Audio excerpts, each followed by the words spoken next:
Добро вечер, добро ни дојдовте во емисијата Здравјето е се. Добре знаете дека секоја среда ви даваме совети за вашето здравје. Минатата среда зборувавме на тема диета, а сега и продолжуваме понатаму со доктор Александар Стоименов од Штип, инако општ лекар, кој специализира на интерна медицина. Добар познавач на диетите и на тоа дали треба и колку треба да се држат диетите. Добро вечер, докторе, добро ни дојдовте во емисијата Здравјето е се, повтор пат на тема диета. Повторно да ги поздравам гледачите на канал 8 Да. и да се потрудиме да ги едуцираме или барем да им помогнеме во остварување на своите цели. Така, ние минатата емисија нели напоменавме што е диета, колку ја препорачувате, но сега ќе зборуваме и повеќе ќе се осврнеме на оние препарати кои секојдневно ги има, односно на повесниците по пазарите на интернет се продаваат препаратите за слабење. Дали ги препорачувате? Па прво вака да кажам, препарати за слабење е премногу општ термин. Кога зборуваме за препарати за слабење, јас лично ќе ви кажам дека да, ги препорачувам, али со една голема, многу голема напомена, со големи букви, дека препаратите за слабење, јас не ги викам препарати за слабење, али ете ќе ги викаме препарати за слабење. Или јапчиња, не знам, таблети. Не е проблем, нека бидат препарати за слабење, со една голема напомена дека тие ќе ви помогнат околу најмногу 5 до 10% во она што сакате да го постигнете. Пак ќе кажам, 80% е храна, физичка активност, така да многу мал процент останува на нешто што додатно ќе ви го убрза метаболизмот. Сега, кога зборуваме за... На што се базираат тие производи за слабење? Тоа. Баш и заради тоа реков дека тоа е многу општ поим, поради тоа што имаме милиони, значи моментално индустријата за додатоци на исхраната цвета, имаме милион продукти на кои што ќе прочитате дека поттикнуваат топење на масните наслаги. Сега тука имаме, порано имаше една состојка која што ја тргна, тоа беше ефедринот. Целта ми е да напоменам дека имаше и состојки кои што ги употребуваме со медицински индикации. Има такви кои што се претежно со билна структура, односно билки, нели, например, екстракт од зелен чај или имате таму милиони. Да. Имате на база на кофеин, за кои што ќе ви кажат дека не се добри, па дека се добри. Имате комбинирани препарати. Така да моја препорака е да бидат тоа препарати на комбинација на база на кофеин, да бидат, може да има екстракт од зелен чај, сите оние термогенични топачи ги викаме ние, значи по жаргон. Значи сето она зошто термогенични, сите оние кои што ќе ви помогнат во мало убрзување на метаболизмот. Термогенични се викаат затоа што најчесто оние кои што ги користат тоа термогенично или тоа убрзување на метаболизмот го перцепираат како почнување на поинтензивно потење, малку зголемување до пола степен на телесната температура, по тоа знаеме дека препаратот е ефикасен. Така да, сега проблем е тоа што најчесто кога на некој ќе му кажете дека тоа е препарат за топење на маснотиите, луѓето очекуваат дека тоа е магично апче и дека тоа ќе ги стопи маснотиите. Јас, например, имам, малце ќе се тргнам од темата, имам пациенти милион кои што имаат покачен холестерол, кој што е на почетен стадиум и сега кога ќе им кажам, значи вие треба да држите малку диета, 2-3 месеци, па да видиме да ги спуштиме и масите и холестеролот, во спротивно ќе треба да пиете апчиња цел живот. И тие сите ми викаат, нели, бре дете еднаш се живее, дај ми апчиња, сакам да си јадам. И тука е проблемот што ние очекуваме апчето да биде магионичар и значи јас во одредени случаи ги препорачувам, значи не го негирам тоа, но зависи кој. Значи да се природни, на база на билки, ги препорачувам, значи, неколку пати во текот на денот, сега зависи нели за кој препарат зборуваме, но со огромна напомена дека тоа не е магија, дека нема се случи чудо, физичката активност и диетата ќе ви го дадат резултатот, тоа е некој шлак на тортата од околу 5%, нека си 10, кои што само додатно ќе ви ги не олесни, туку ќе ви ги малце подобри, ќе ви ги исенча резултатите. Така, има апчиња односно таблети кои всушност го полнат желудникот и на тој начин не чувствува глад самиот пациент или можеби некој држи диета. Ова е многу дискутабилна тема. Да. Јас Зашто лично се чувствува сит од кога ќе го испие. Да, јас лично не ги препорачувам тие таблети, затоа што како што кажав и во претходната емисија. Но сите се базираат не на забразување на метаболизмот, туку на надувување на стомакот кои ќе се чувствувате сити. Да.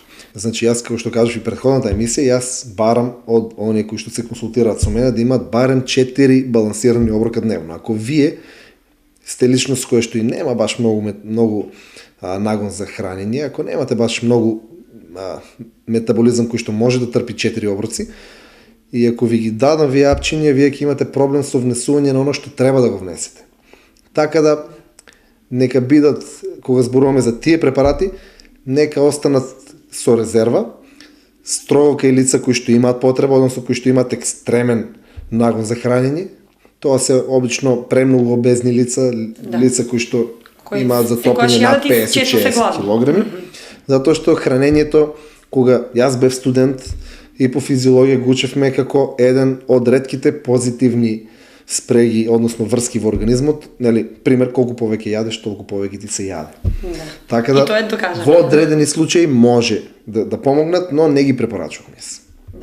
Колку после користењето на производители препаратите за слабење постигнуваме јојо ефект, несаканиот јојо ефект, односно брзо враќање на килограмите, дури и додавање на дупло килограми од тоа колку што сме сакале да ослабнеме, и исто така она тахикардија која често девојчињата ја споменуваат после користење на препарати. Зошто се јавува таквата тахикардија? Прво да кажеме за јојо ефектот.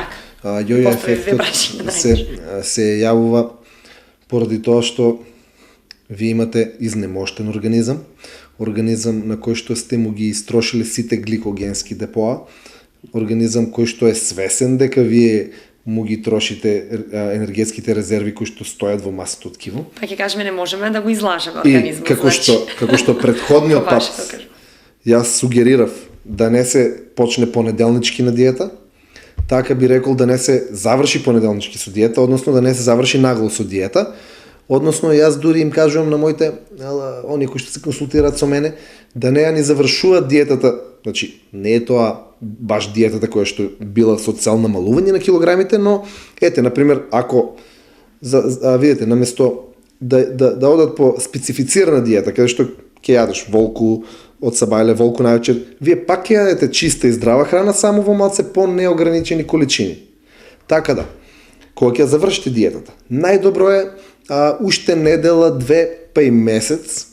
Често нашите бодибилдинг тренери знаат да ни кажат дека после надпревар, за да не постигнеш јојо ефект, јади уште еден месец здрава храна и така ќе излезеш уште цела година понатаму, затоа што тука е таа промена каде што организмот е изнемоштен и каде што си бара да си ги врати резервите.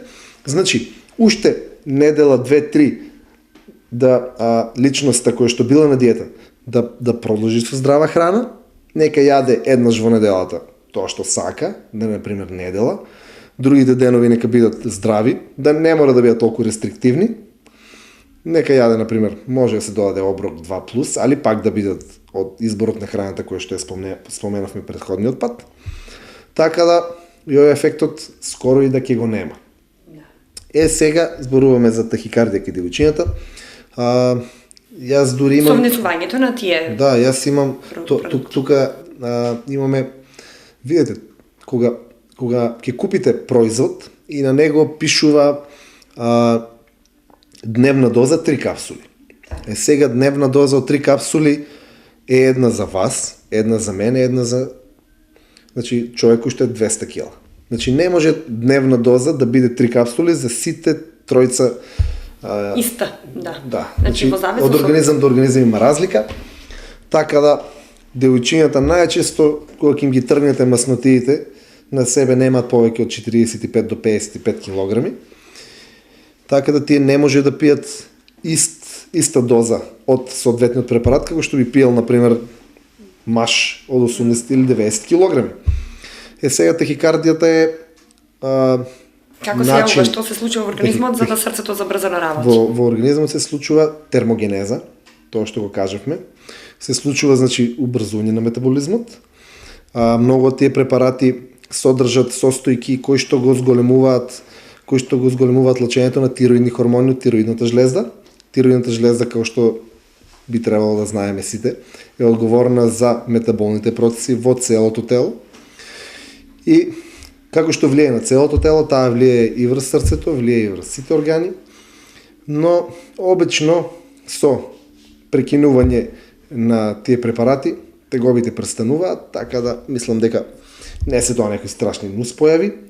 И еве еден совет, сите кои што ќе осетат било какви тегоби при било кое користење, па нека си шумливи мултивитамини, да се јават кај својот лекар за консултација, па ако треба и превентивно нека направат едно ЕКГ, нека направат едно лабораториско испитување, со еден збор, значи, да има една контрола на состојбата. Вие, иако не препорачувате строги диети, сепак оние кои се одлучиле да бидат на диета, дали им се потребни други додатоци во исхраната и дополнителни витамини, како шумливи таблети, оние вештачки витамини, не на пазарите што ќе го најдете? Значи, ова прашање е многу често од страна на мајките и татковците на децата кои што доаѓаат кај мене за совет. Моето дете држи диета, што да...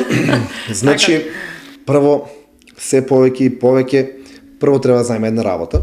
Фармацевската индустрија не држи со затворени усти, не држи под својот интерес, така да кога ќе се земат фактите во предвид, мултивитаминските додатоци па и немаат некое било каков ефект врз организмот.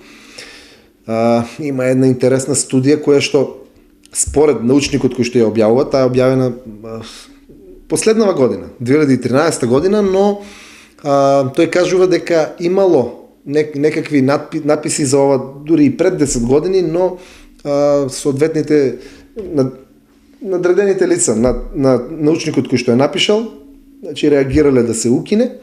Таа кажува дека многу популарните омега-3 масни киселини, кои што нели ги користиме како додаток во исхраната, дали при диета, дали при некоја индикација, го зголемуваат до 40% ризикот за заболување на карцином на простата кај машки индивидуи. Сега 40% не е мала бројка, а и карцином на простата не е некоја несериозна диагноза. Истото се случува полека и со многу... Целата не ми е да ги исплашам вашите гледачи, туку сакам да кажам дека доколку диетата е паметно, доколку е паметно испланирана, физичката активност, ако е паметно испланирана, нема да има потреба од додатоци. За сигурност, нека користат за сигурност на мајките и татковците на вашите гледачи, оние кои што се одлучили да бидат на диета, нека користат, али да не биде тоа злоупотреба. Доста е една таблета дневно, сега нели во зависност од компанијата, од концентрацијата, да не се претерува. Немојте да мислите дека ако пиете мултивитамин за време на тренинг или пред тренинг, дека ќе ви даде некаква енергија, тоа нема апсолутно никаква врска. Најдобро е да се конзумираат на сабајле, не на гладно, значи со цел оброк, али да биде најчесто се тоа 1 до 2 таблетки, 2 или 3 или 5, нема да ви зголемат ни енергијата, ни резултатите, ни ништо. Може да предизвикате само негативни ефекти. Да. Што покажуваат искуствата? Дали кај оние лица кои се на диета и по завршување на диетата имаат некои промени во организмот, во метаболизмот, во крвната слика, значи намалување на Прво ќе кажеме вака. И со така и пат на имунитетот, па тука за ширење на разни болести. Да. Значи, ова е многу широка тема. Прво, секој искусен лекар ќе ви каже дека кога ќе му дојде млад човек со покачени триглицериди во крвта, ќе ве праша дали сте бил на диета, дали сте били на диета. Кога сте на диета, може да дојде до покачување на триглицериди во крвната слика. Тоа не е страшно, тоа е едноставно, тоа се мобилизирани триглицериди, масти од масното ткиво. Се нели нормално кога ги топиме тие мора преку крвта, тие ќе бидат во крвта, нема на друго место каде да бидат, така да имаме значи една промена. Ова промена ја кажувам прва заради тоа што е тотално, значи не е страшна. Секој лице кој е било после диета може или за време на диета може да очекува зголемување на триглицеридите, посебно луѓето кои што имаат ослабено повеќе килограми, тие најверојатно и ќе имаат зголемување на триглицеридите. Луѓето кои што имаат екстремна физичка активност, тие екстремни диети и како имаат пат на имунитетот. Тука во крвната слика најчесто имаме покачене на бројот на леукоцитите, затоа што најчесто имаат некаде скриено жариште или некаде некаква инфекција. Така да тука никакви мултивитамини нема да ви помогнат. Сега, значи, ова кој што го кажав последно е за оние кои што имаат екстремни диети, кои што имаат екстремни надпреварувачки тренажни процеси.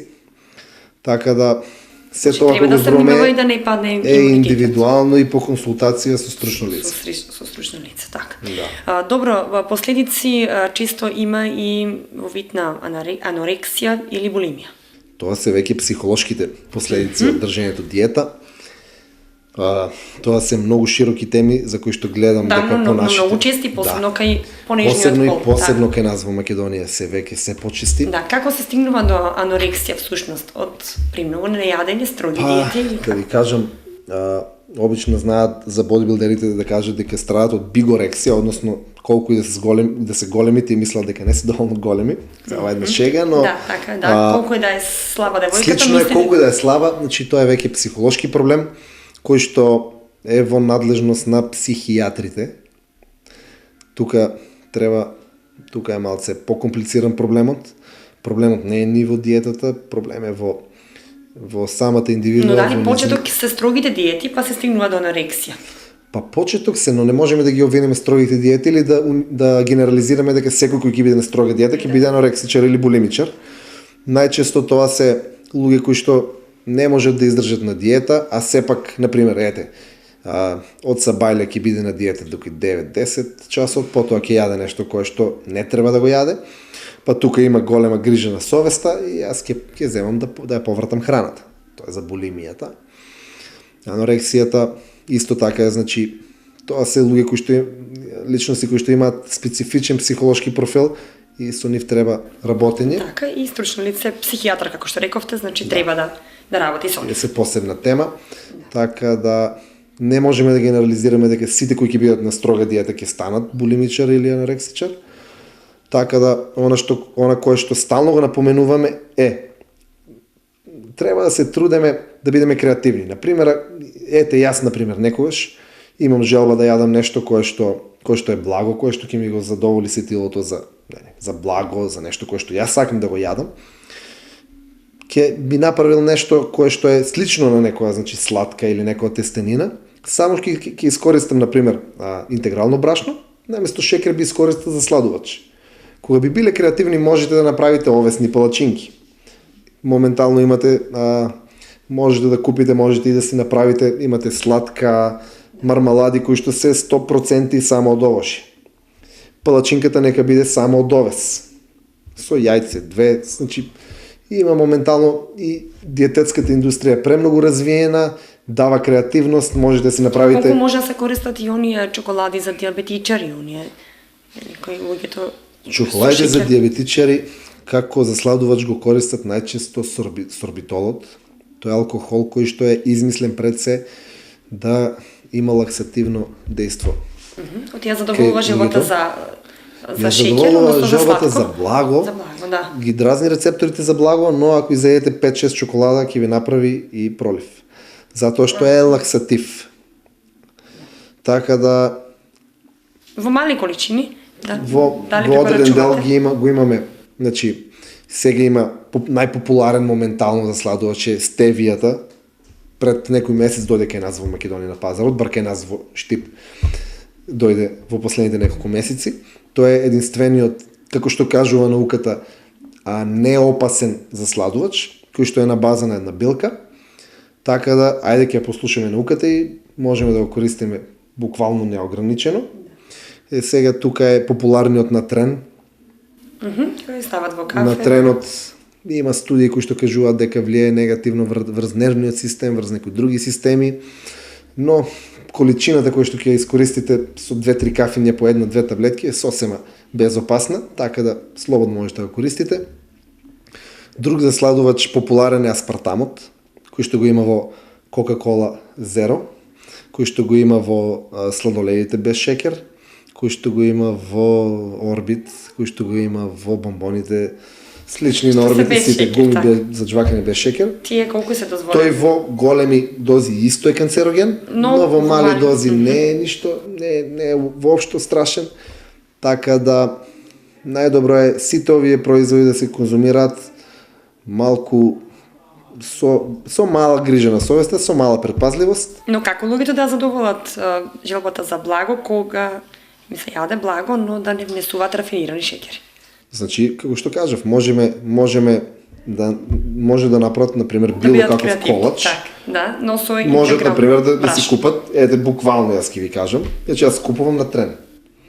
И има, сега не знам како е општо име, има сладки кои што, нели, ги викаме тостерки кои што се плеска, нели, оние благите, и ги приготвувам исто како што се прават, значи, нормалните, само што јас користам интегрално брашно и наместо шекер ќе купам, например, едно кутивче на трен, ставам, сега зависи колку благо сакате да јадете, ќе ставам толку таблети колку што ми се потребни, ќе земам, ќе ги искршам да добијам прашок, ги ставам во тестото и добивам многу вкусно. Вкусен колач. Така да, со креативност мислам дека јас дури и скоро ја правев на моите дома алва од гриз, каде што користев, го измешав гризот го измешав со овес, со малку корнфлекс без шекер, така да... И доби една вкусна алва која е здрава. Джейми Оливер. Така, добро. Има девојчиња кои ги бројат калориите. Колку броењето калории го препорачувате, затоа што Броењето на калории, ако внесе повеќе калории од оно што може да потроши, тука веќе станува збор за дебелење. видите, броењето на калории е еден вртлок кој што може да биде доста интересен и е доста долга тема. А видите вака. Например, тоа го кажав и ако се сеќавате уште претходниот пат, Не е наумно да го повториме за оние кои калориите, испуштиле емисијата. освен тоа што се бројка, тие се и квалитет. Например, вие имате 100 калории од чоколадо и имате 100 калории од интегрален ориз, например. Девојчето кое што ги брои, ќе каже дека да, тоа се, да речеме, и тука, например, има 80 грама јаглено-хидрати, 1 грам на јаглено-хидрати има 4 калории, значи 8 по 4, тоа се 320 калории, значи се едно е што ќе изедам, нели? Разликата е во некоја маск плюс во чоколадото и нема проблем, али не е баш така. Значи, кога имаме калории од шекер, рафиниран шекер, како што е во случај чоколадото, и кога имаме калории од условно кажаната здрава храна, каде што имаме целулоза плюс, тука веќе доаѓа во игра она изрека дека многу е побитен квалитетот отколку квантитетот. Например, вие коцка шекер, не 100 грама, коцка шекер, ако ја внесете например, во 8 саат од навечер, телото, ако не сте имале физичка активност, телото нема потреба да ни ќе ја искористи за регенерација на гликоген во мускулите, ни ќе ја користи како енергетска резерва, ќе ја депонира како маснотија, затоа што тоа е шекер кој што брзо ќе влезе во крвта, толку брзо што Ако не биде искористен, ќе телото го споди. нема потреба за брз извор на енергија. Додека во истиот период од денот, доколку земете и изедете, например, 100 грама интегрален ориз, тоа е број на калории многу повеќе, но тоа нема да го каче шекерот и да ви направи проблем, тука ќе имате едно слабо покачување и стабилно ниво на шекер во крвта, кое што нема да ви направи проблем и ќе останете витки. Да, значи важно Така е тоа да- што се јаде, што се конзумира, од колку ќе изедат. Значи, ќе резимираме.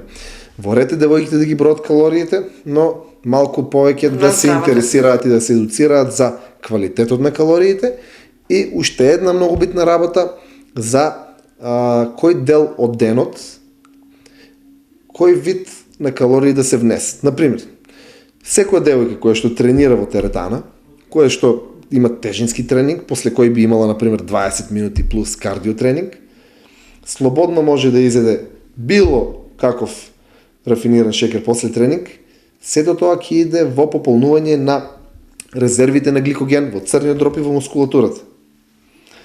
Значи, исто и тајмингот е многу Ќе биде битен, искористено од страна на организмот и тоа во а позитивно. не во капитал.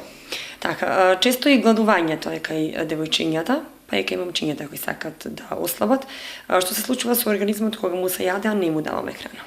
Односно, кога бара храна и кога се гладува. Па јас сете, стално ме прашуваат, значи, луѓето.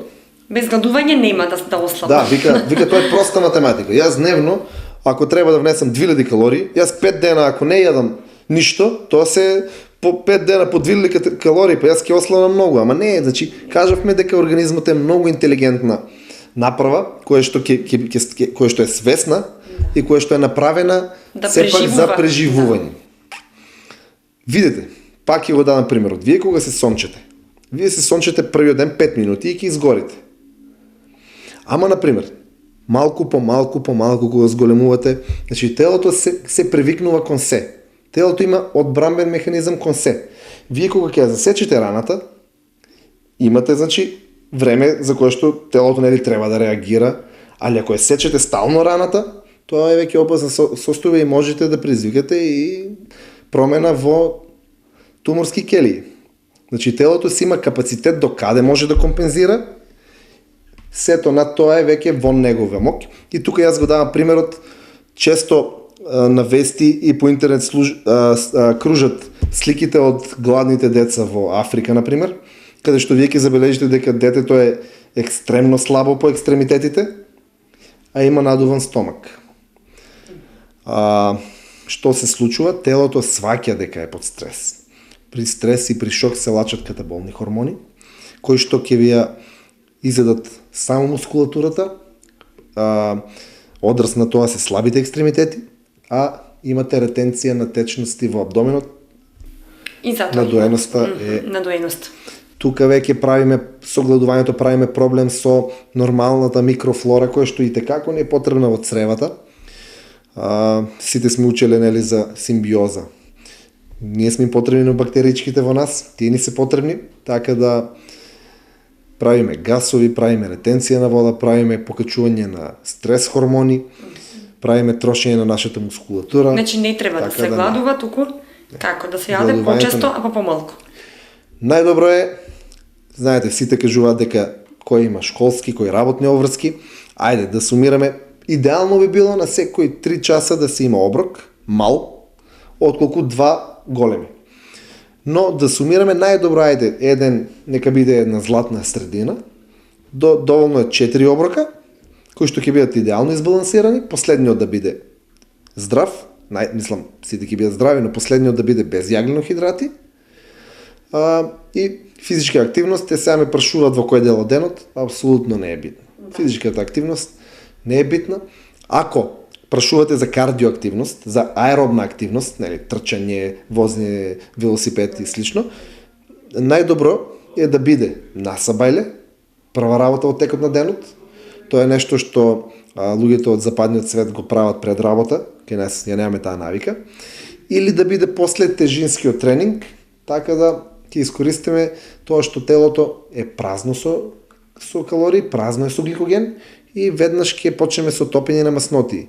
Ако личноста е зафатена и нема време за тежински тренинг, а сака, например, да одработи само кардиотренинг или ете, може би некој сака да трча само во природа. Тоа е Нека со биде основа ред, така. 2 до 2,5 часа после последниот оброк. Значи да не трча најаден. Не. Или на И после сабајле да на не е глад. дозволено конзумирање храна после трчањето. Апсолутно да. Слободно може да консумира, например, рака бадеми со парче месо со салата. Значи само Слободно. 2 часа после оброкот да Да, трча, да не е непосредно. да, или насабајле на празен стомак, желудник. Така. Резимиравме, кажавме дека не треба строги диети, туку само избалансиран начин на исхрана и вештаки препарачите за крај на нашите гледачи. Значи, За крај прво за крај ќе ви кажеме две една емисии работа. посветивме на здрав начин на исхрана, на диети, така да мислам дека е доволно за да сватат што треба да прават.